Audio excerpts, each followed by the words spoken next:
Hello everyone, আসসালামু আলাইকুম। আপনারা সকলে কেমন আছেন? আশা করি আপনারা সকলে অনেক অনেক ভালো আছেন। আজকের ভিডিওতে আমি আপনাদেরকে দেখাবো কিভাবে ক্যানভা ব্যবহার করে খুব সহজে একটি প্রোডাক্ট প্রাইস ট্যাগ বানানো যায়।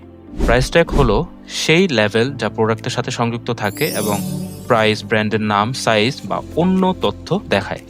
এটা শুধু তথ্য দেয় না, বরং প্রোডাক্টটি আপনার প্রফেশনাল এবং অ্যাট্রাকটিভ দেখাতেও সাহায্য করে। আমরা প্রত্যেকটা টি-শার্ট বা যে কোনো ধরনের প্রোডাক্টের মধ্যে দেখতে পাই প্রাইস ট্যাগ দেওয়া থাকে, যেখানে আপনার হচ্ছে প্রাইসের নামটা দেওয়া থাকে, সাইজটা দেওয়া থাকে। তো এটাকে বলে মূলত হচ্ছে প্রোডাক্ট প্রাইস। তো এই জিনিসটা আজকে আমরা ক্যানভার মাধ্যমে ডিজাইন করব। তো চলুন বেশি কথা না বাড়িয়ে কাজে ফিরে যাক। প্রথমে আমরা একটা কাস্টম সাইজ ক্রিয়েট করার ট্রাই করব। দেন আমি এখান থেকে 1080 পিক্সেল হাইট উইডথ নিলাম। Then create a new design click করব। Then create a new design click করার পরে আপনার সামনে ব্ল্যাঙ্ক একটা পেজ চলে আসবে বা স্লাইড একটা চলে আসবে। দেন কিছু আপনার সামনে টেমপ্লেট উপস্থাপন হবে। আমরা সরাসরি টেমপ্লেট ইউজ করব না, আমরা ব্যাক করব, আমরা নিজেরা বানানোর ট্রাই করব। দেন এখান থেকে আপনারা নিচে দেখতে পাচ্ছেন আপনার এখানে অ্যাপস নামে একটা অপশন দেখতে পাচ্ছেন, এখানে অ্যাপসে ক্লিক করব। দেন এখান থেকে আপনারা জাস্ট ফ্রেম মেকার নামে সার্চ করব, ফ্রেম মেকার। তো ফ্রেম মেকার সার্চ করার পরে আপনার সামনে একটি অ্যাপস চলে আসবে। তো আমরা একটু অপেক্ষা করি। প্রথমেই দেখতে পাচ্ছেন আপনার সামনে একটি ফ্রেম মেকার লেখা রয়েছে, এটাতে আমরা ক্লিক করব। দেন ক্লিক করার পরে আপনার সামনে এরকম কিছু একটা উপস্থাপন হবে। তো দেখতে পাচ্ছেন এখান থেকে হচ্ছে আপনি আপনার নিজের মতো করে একটা ফ্রেম ক্রিয়েট করে নিতে পারেন। যেহেতু আমরা প্রোডাক্ট প্রাইস ট্যাগ ডিজাইন করব, তো সেটার জন্য আমরা সেই অনুযায়ী একটা ফ্রেম ক্রিয়েট করব। তো দেখতে থাকুন। তো আমি এখান থেকে একটা ধরে ধরে এগুলো একটা ফ্রেম ক্রিয়েট করার ট্রাই করি। আমি এটা এই জায়গায় দিলাম, দেন এটাকে এতটুকু পর্যন্ত রাখলাম। দেন এখান থেকে আমি নতুন একটা ফ্রেম নেওয়া ট্রাই করি, দেখি। তারপর এটাকে আমি এভাবে ধরে এটার সাথে এটাকে আমি অ্যাডজাস্ট করে নেব। দেন এই জিনিসটাকে আমি এটার সাথে ধরে এতটুকু পরিমাণে অ্যাডজাস্ট করে নিব। দেন আবার এই জায়গায় আমি ডাবল ক্লিক করলাম, এই জায়গায় ডাবল ক্লিক করলাম। দেন এখন যেটা করতে হবে, আমি এটাকে একটু সাইজটা কমিয়ে দিব এভাবে করে। তো দেখতে পাচ্ছেন আমার সাইজটা কমিয়ে দেওয়া শেষ। এটাকে আমি একটু যদি নিচে নামিয়ে দিই, তো অথবা আমি এটাকে একটা কাজ করতে পারি, এটাকে আমি আর একটু এই জিনিসটাকে আমি নিচে নামানোর ট্রাই করি, দেখি কি করা যায়।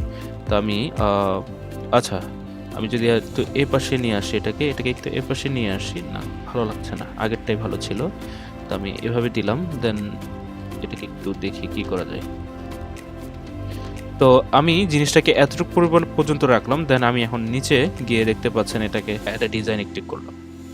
দেন অ্যাড এ ডিজাইনে ক্লিক করার পরে আমরা দেখতে পাচ্ছেন আপনার সামনে একটি কি বলে একটা ফ্রেম ক্রিয়েট হয়ে গেছে। তো এই ফ্রেমের মধ্যে আমরা আমাদের যে ডিজাইনটা রয়েছে সেটাকে আপলোড করার চেষ্টা করব।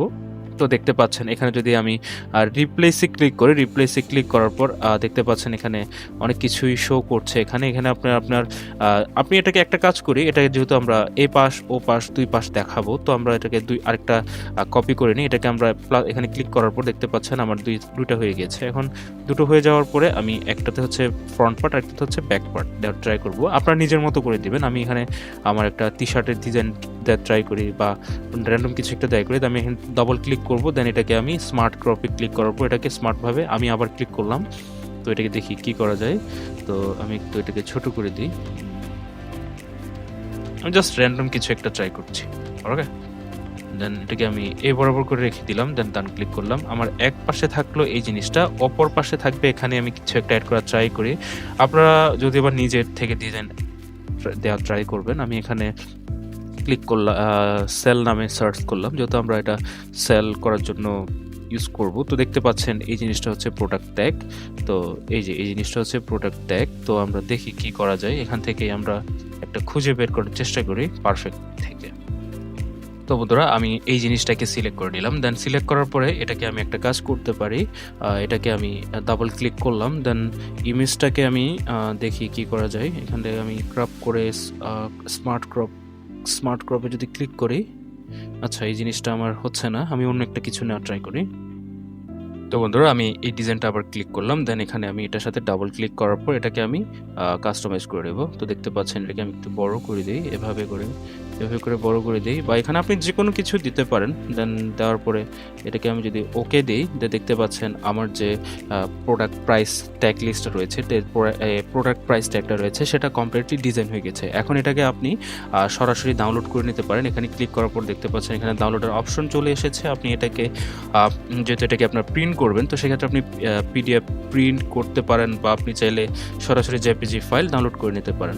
তো বন্ধুরা, এভাবেই আপনারা খুব সহজে একটি আপনার বিজনেস বা আপনার প্রোডাক্টের জন্য আপনি প্রাইস ট্যাগ ক্রিয়েট করে নিতে পারেন। তো আশা করি আপনারা বুঝতে পেরেছেন যে কীভাবে খুব সহজে ক্যানভাতে আপনি প্রোডাক্ট প্রাইস ট্যাগ ডিজাইন করে নিতে পারেন। তো বন্ধুরা, আজকে ভিডিওতে এই পর্যন্ত। ভিডিও ভালো লাগলে ভিডিওতে লাইক, কমেন্ট, শেয়ার করতে ভুলবেন না। আর অবশ্যই বন্ধুদের সাথে বেশি বেশি করে শেয়ার করবেন, যাতে তারা এরকম ইনফরমেশন ভিডিওগুলো পেতে পারে।